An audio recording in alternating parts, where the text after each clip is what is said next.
ഹരി ഓം ഹരി ഓം ഹരി ഓം ഹരി ഓം ഹരി ഓം ഹരി ഓം ഹരി ഓം ഹരി ഓം ഹരി ഓം ഹരി ഓം ഹരി ഓം ഹരി ഓം.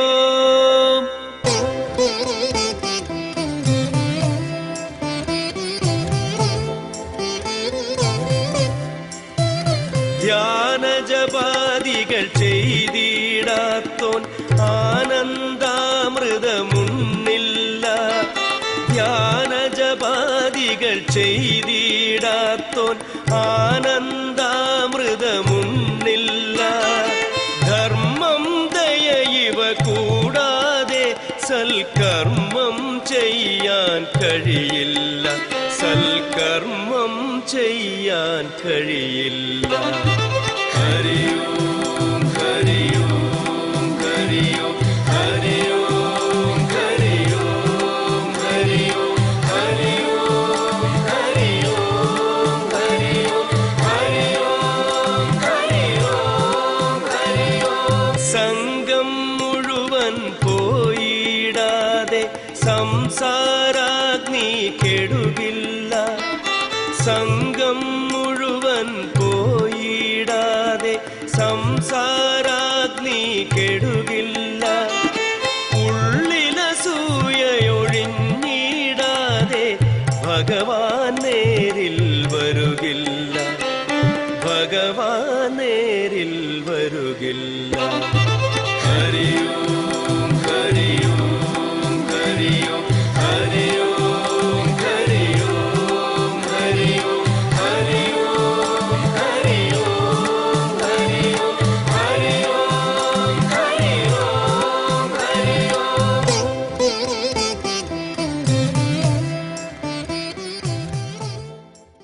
നാം പലതും പഠിച്ചിട്ടുണ്ടെങ്കിലും പല കഴിവുകൾ ഉള്ളവരാണെങ്കിലും പല സ്വഭാവങ്ങളുള്ളവരാണെങ്കിലും നമ്മൾ മനസ്സിലാക്കാതെ പോയ ഒരു വസ്തുത, നമ്മുടെ മനസ്സ് എന്ന് പറയുന്ന ഈ സാധനം എന്താണ്? പലതരത്തിലുള്ള ചിന്തകൾ എൻ്റെ ഉള്ളിലൂടെ കടന്നു പോകുന്നുണ്ട്, നല്ലതും ചീത്തതും. What is this? ഈ മനസ്സെന്ന് പറയുന്നത് എന്താണ്?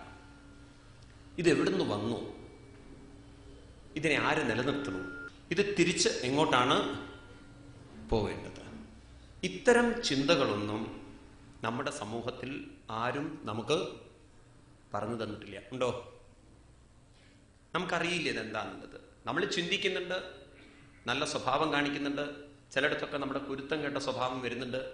മത്സരവും സ്വാർത്ഥതയും പോരും അസൂയയും വിദ്വേഷവും ഒരു വശത്തുണ്ട്, കാമക്രോധ ലോപമോഹങ്ങൾ ഒരു വശത്തുണ്ട്. ചിലപ്പോഴൊക്കെ നമുക്ക് സ്നേഹം, ദയ, വാത്സല്യം, കാരുണ്യം, നല്ല സ്വഭാവമുണ്ട്. ഈ ലോകത്തിൽ ചീത്ത സ്വഭാവം മാത്രമായിട്ട് ഒരാളെ നിങ്ങൾ കണ്ടിട്ടുണ്ടോ? ഉണ്ടോ? നല്ല സ്വഭാവം മാത്രമായിട്ട് ഒരാളെ നിങ്ങൾ കണ്ടിട്ടുണ്ടോ? നമ്മൾ തന്നെ നല്ല തെളിവല്ലേ, വേറെ എന്തിനാ തെളിവ് നോക്കുന്നത്? അപ്പം ഇന്നേ വരെ നല്ലതും ചീത്തതും മാത്രമായിട്ട് ഒരാളുണ്ടായിട്ടില്ല. അപ്പം നമ്മൾ അറിയേണ്ടതായിരുന്നു ഈ മനസ്സിനെ കുറിച്ച് കൂടുതൽ. വാസ്തവത്തിൽ ഭാരതീയ സംസ്കാരം എന്ന് പറയുന്നത്, ഭാരതീയ ആചാര്യന്മാര്, ഋഷീശ്വരന്മാര് നമുക്ക് പരിചയപ്പെടുത്തി തരുന്നത്, ശരീരത്തെക്കാൾ കൂടുതൽ നമ്മളെ പരിചയപ്പെടുത്തി തരുന്നത് നമ്മുടെ മനസ്സിനെയാണ്. നിങ്ങൾ ഗീതയിൽ 8-ാം അധ്യായത്തിൽ അർജുനൻ ചോദിക്കും, ഭഗവാനെ കിം ബ്രഹ്മ കിമധ്യാത്മം. ഒരു ചോദ്യം ഇതാണ്, ഭഗവാനെ ബ്രഹ്മം എന്ന് പറയുന്നത് എന്താണ്? കിം അധ്യാത്മം എന്ന് പറയുന്നത് എന്താണ്? ഉടനെ ഭഗവാൻ അതിന് ഉത്തരം പറയാണ്, അക്ഷരം പരമം ബ്രഹ്മ സ്വഭാവോധ്യാത്മമുച്യതേ. അക്ഷരം, അതാണ് ബ്രഹ്മം. അക്ഷരം എന്ന് പറഞ്ഞാൽ ABCDEFG എ എന്നുള്ള അക്ഷരമാണോ? അല്ല. ആ എന്നുള്ള അക്ഷരമല്ല. അക്ഷരം എന്ന് പറഞ്ഞാൽ അക്ഷരം ഇല്ലാത്തത് ബ്രഹ്മം. അപ്പൊ ചോദിച്ചു, അധ്യാത്മം എന്ന് പറഞ്ഞാലോ? സ്വഭാവോ അധ്യാത്മമുച്യതേ. സ്വഭാവം എവിടെയാണ്? ശരീരത്തിലാണോ? നമ്മുടെയൊക്കെ സ്വഭാവം എവിടെയാണ്? മനസ്സിൽ. ശരീരത്തെ അല്ല ഭഗവാൻ പരിചയപ്പെടുത്തി കൊടുക്കുന്നത് മനസ്സിനെയാണ്. അങ്ങനെ നമ്മൾ ഇതിലേക്ക് ഇറങ്ങിത്തിരിക്കുമ്പോൾ നമ്മുടെ ഋഷീശ്വരന്മാര് ആദ്യം നമ്മളെ പഠിപ്പിക്കുന്ന കാര്യം, ഈ മനസ്സിനെ കുറിച്ച് കൂടുതൽ നിങ്ങൾ പഠിക്കുന്നതിന് മുമ്പ് മനസ്സിന്റെ ഉറവിടം അത് നിങ്ങൾ കണ്ടെത്തും. അതെന്തിനാണ് നിങ്ങൾ കണ്ടെത്തുന്നത്? കാരണം പ്രകൃതിയുടെ നിയമം ഇതാണ്, ഏതിൽ നിന്ന് വന്നുവോ അത് അതിലേക്ക് തിരിച്ചുപോയേ പറ്റൂ. അതെങ്ങനെ നിങ്ങൾക്ക് മനസ്സിലായി? കാരണം പ്രകൃതിയിൽ അതാണ് നടന്നുകൊണ്ടിരിക്കുന്നത്, അല്ലേ? ആൽബർട്ട് ഐൻസ്റ്റീനെ പോലുള്ള ശാസ്ത്രജ്ഞന്മാര് ബിഗ് ബാങ് തിയറി, ഒരു സ്ഫോടനത്തിലൂടെ സൂര്യനും ചന്ദ്രനും നക്ഷത്രങ്ങളും ഭൂമിയും ജീവജാലങ്ങളൊക്കെ ഉണ്ടായി എന്നെഴുതി വെച്ചപ്പോ, ഡാർവിൻ എവല്യൂഷൻ തിയറി എഴുതി വെച്ചപ്പോ, തുടങ്ങിയിട്ടുള്ള ക്വാണ്ടം ഫിസിക്സ് ഇവരൊക്കെ എഴുതി വെച്ചപ്പോ, അവസാനം ഇവർക്ക് പറയാനുള്ളത് എനർജിയിൽ നിന്നും വന്നത് മാറ്ററായി വീണ്ടും അതെല്ലാം എനർജിയിലേക്ക് തിരിച്ചു പോകും. ഒരു ബിഗ് ബാങ് തിയറി ഉണ്ടെങ്കിൽ ഒരു ബിഗ് ക്രഞ്ച് തിയറിയും ഉണ്ട്. ഈ പ്രപഞ്ചത്തിൽ സൂര്യനും ചന്ദ്രനും ഭൂമിക്കും വീണ്ടും പഴയ അവസ്ഥയിൽ പോവേണ്ടതുണ്ടെന്ന് ആധുനിക ശാസ്ത്രജ്ഞന്മാരും സമ്മതിക്കുന്നു. അപ്പൊ ഒന്നുറപ്പാണ്, അത് വന്നതിലേക്ക് തിരിച്ചു പോകേണ്ടതുണ്ട്. നമുക്കാണെങ്കിൽ പ്രത്യക്ഷമായത് കണ്ണുകൊണ്ട് കാണാൻ സാധിക്കുന്നു. വീട്ടിൽ മരണം നടക്കുന്നു, അവർ ദഹിപ്പിക്കുന്നു, അവരുടെ ശരീരം മണ്ണിലേക്ക് ചേർന്ന് പോകുന്നുണ്ട്. ഒരു വാഴ വെട്ടിക്കഴിഞ്ഞാൽ അതും മണ്ണിലേക്ക് പോകുന്നുണ്ട്. ഒരു മത്സ്യം ചത്തുകഴിഞ്ഞാൽ, ഒരു പട്ടിമൃഗാദികൾ ചത്തുകഴിഞ്ഞാൽ അതും മണ്ണിലേക്ക് പോകുന്നുണ്ട്. ഇതൊക്കെ നമ്മൾ കണ്ണുകൊണ്ട് കാണുന്നുണ്ടെങ്കിൽ നമുക്ക് മനസ്സിലാവുന്നുണ്ട് എല്ലാവരുടെയും ശരീരം പ്രകൃതിയിലേക്ക് പോകുന്നു. മനസ്സിലാക്കാൻ പ്രയാസമില്ല. അവിടെയാണ് വിവേകികളായിട്ടുള്ള ആളുകൾ ചോദിക്കുന്നത്, ഈ ശരീരം പ്രകൃതിയിലേക്ക് പോകുന്നത് പോലെ മനസ്സെങ്ങോട്ട് പോകണം? അവർ they are not bothered about the body, they bothered about the mind. ഇതെവിടുന്ന് വന്നു? അപ്പൊ അവർക്ക് മനസ്സിലായി, മനസ്സ് വന്നത് കണ്ടുപിടിക്കാൻ എളുപ്പമായ വഴി ഈ ശരീരത്തെ ആര് നിലനിർത്തുന്നുവോ അതിലേക്കാണ് ശരീരം പോകുന്നത്. ആരാ ശരീരത്തെ നിലനിർത്തുന്നത്? ഇവിടെ ഭാര്യയും ഭർത്താവും മക്കളും എന്നല്ല പറയണതേ, അർത്ഥത്തിലെടുക്കരുത്. ആഹാരം, വെള്ളം, വായു എന്ന് വെച്ചാൽ പഞ്ചഭൂതങ്ങളാണെങ്കിൽ ഇത് തിരിച്ചു പോവേണ്ടതും. അപ്പൊ ഈ ശരീരത്തിൽ ഇപ്പോ മനസ്സ് നിറഞ്ഞു നിൽക്കാൻ കാരണം, മനസ്സ് പ്രവർത്തിക്കാൻ കാരണം ഈ ശരീരത്തിൽ ആരാണ് ഇതിനെ നിലനിർത്തുന്നത്?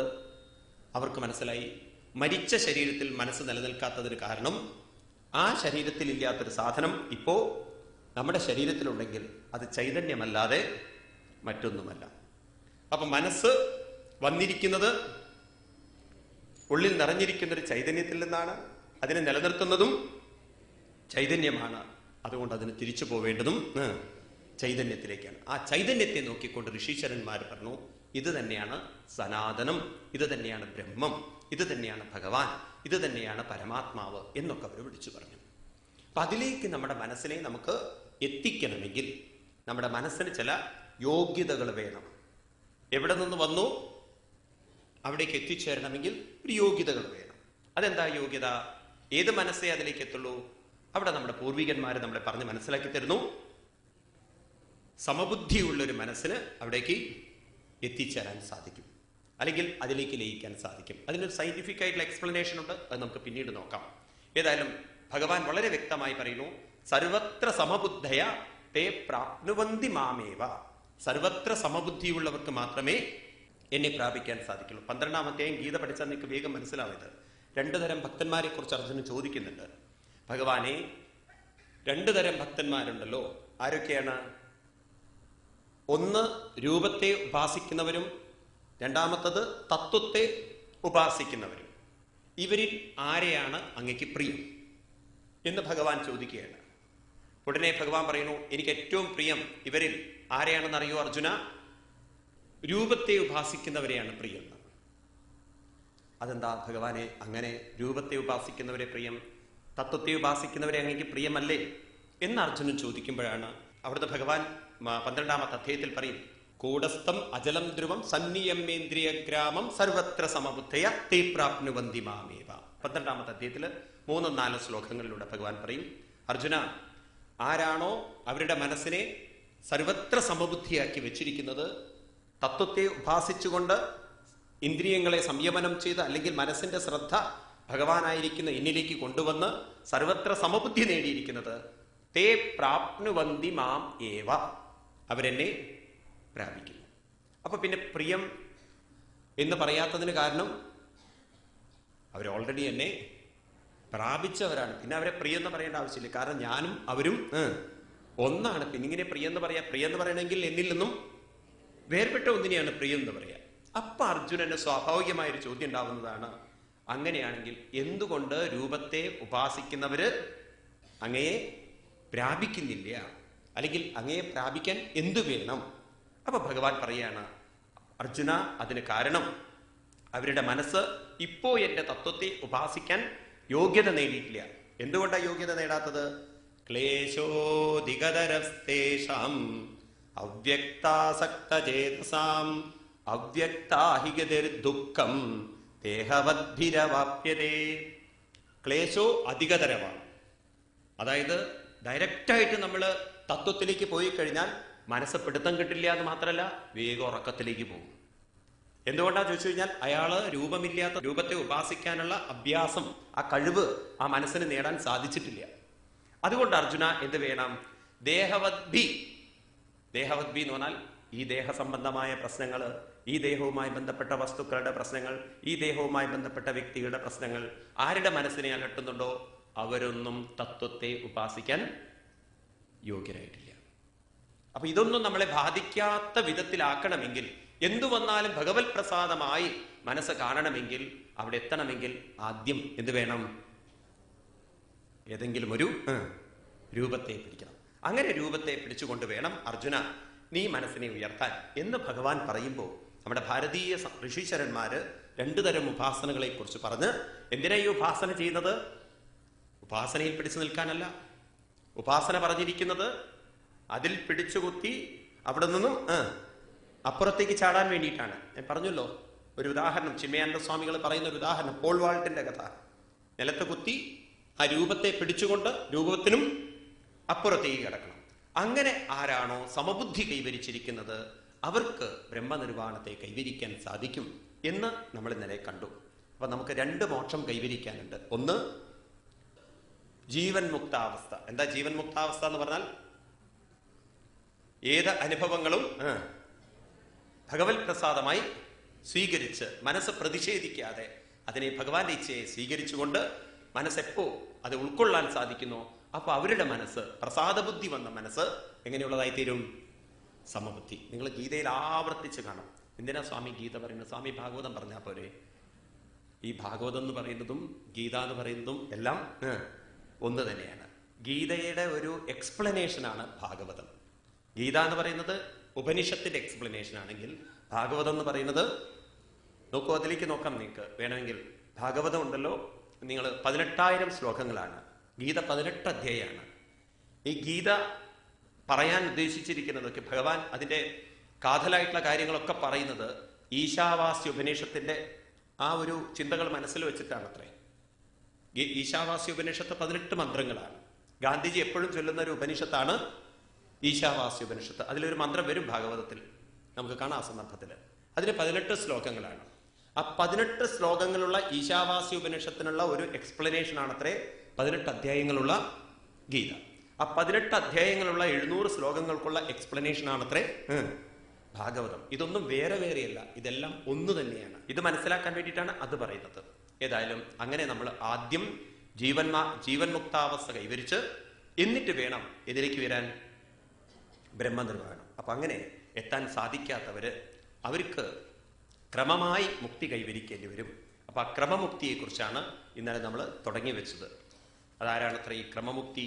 അത് പറയാണ്, യതി പ്രയാസ്യന്നപരമേഷ്ട്യം വൈഹായസാനാമുദയത്വിഹാരം അഷ്ടാധിപത്യം ഗുണസന്നിവായേ സഹൈവ ഗച്ഛൻ മനസേന്ദ്രിയശ്ച. യതി പ്രയാസ്യൻ. ഞാൻ വായിക്കുന്നത് 2-ാമത്തെ സ്കന്ധത്തിലെ 2-ാമത്തെ അധ്യായത്തിലെ 22-ാമത്തെ ശ്ലോകം. അവിടുന്ന് മുതലാണ് ക്രമമുക്തി വരുന്നത്. യതി പ്രയാസ്യൻ, ആർക്കാണോ എല്ലാം ഭഗവത് പ്രസാദമായി സ്വീകരിക്കാനും തന്റെ സ്വഭാവവിശേഷങ്ങളിൽ മാറ്റം വരുത്താനും പ്രയാസമുള്ളത്, അവര് അങ്ങനെ പ്രയാസമുള്ളവര് ക്രമേണ ക്രമേണ അഷ്ടാധിപത്യം ഗുണസന്നിവായേ, ക്രമേണ ക്രമേണ മനസ്സിനെ നാമം ജപിച്ചും ക്രമേണ ക്ഷേത്രങ്ങളിൽ പോയും അങ്ങനെ പല സംസ്കാരങ്ങളിലൂടെ മനസ്സിനെ പരിശുദ്ധീകരിച്ച് അങ്ങനെ മനസ്സ് ഉയർന്നു വരുമ്പോൾ ആ ശരീരം ഉപേക്ഷിക്കുന്ന സമയത്ത് ഗച്ഛൻ മനസൈന്ദ്രിയൈശ്ച, അവർ ഈ ശരീരം വിടുമ്പോൾ എന്തൊക്കെ കൊണ്ടുപോകും? മനസ്സിനെയും ഇന്ദ്രിയങ്ങളെയും കൊണ്ടുപോകും. എന്നാൽ മറ്റവരോ, സദ്യോമുക്തി നേടിയവർക്ക് ഇനി മനസ്സ് കൊണ്ടുപോകാനുണ്ടോ? എന്തുകൊണ്ടില്ല? ആ മനസ്സ് ഭഗവാനിലേക്ക് ലയിച്ചു കഴിഞ്ഞു. എന്നാൽ ഇവരെ സംബന്ധിച്ച് മനസ്സ് പോകുന്നു. എന്നിട്ടോ യോഗീശ്വരാണം ഗതിമാഹുരന്തർ ബഹിത്രിലോക്യാപവനാന്തരാത്മനം ന കർമ്മവിസ്തം ഗതിമാപ്നുവന്തി വിദ്യാതപോ യോഗ സമാധിഭാജം. ഓരോരുത്തർക്കും ഓരോ സംസ്കാരങ്ങളുണ്ടാവും. ആ സംസ്കാരത്തിനനുസരിച്ച് ആ മനസ്സ് പവനാന്തരാത്മനം, പ്രാണവായുവിന്റെ കൂടെ ആ മനസ്സിങ്ങനെ ചലിക്കാൻ തുടങ്ങും. അതായത് ഭഗവാൻ പറയുന്നുണ്ട്, ആർക്കാണോ ഏതൊക്കെ കാമങ്ങളാണോ മനസ്സിൽ അവശേഷിക്കുന്നത് ആ കാമങ്ങൾ അനുഭവിക്കാൻ അവർ അവിടെ പോകണം. ആ ലോകങ്ങളിൽ പല പല ലോകങ്ങളുണ്ട്. ഭൂലോകം, ഭുവർലോകം, സുവർലോകം, മഹർലോകം, തപർലോകം, ജനലോകം, സത്യലോകം, ബ്രഹ്മലോകം. ഇങ്ങനെ 7 ലോകങ്ങൾ മുകളിലേക്ക്. അതലം, വിതലം, സുതലം, രസാതലം, പാതാളം, മഹാ, ഇങ്ങനെ താഴോട്ട് 7 എണ്ണം. ഇങ്ങനെ ഏതെങ്കിലും ഒരു ലോകത്തിലേക്ക് പോകണം. എന്ന് വെച്ചാൽ എന്താർത്ഥം? ഏതൊക്കെ സംസ്കാരങ്ങളാണോ ഓരോരുത്തർ ഉണ്ടാക്കുന്നത് അതിനനുസരിച്ച് അവർ പോകണം.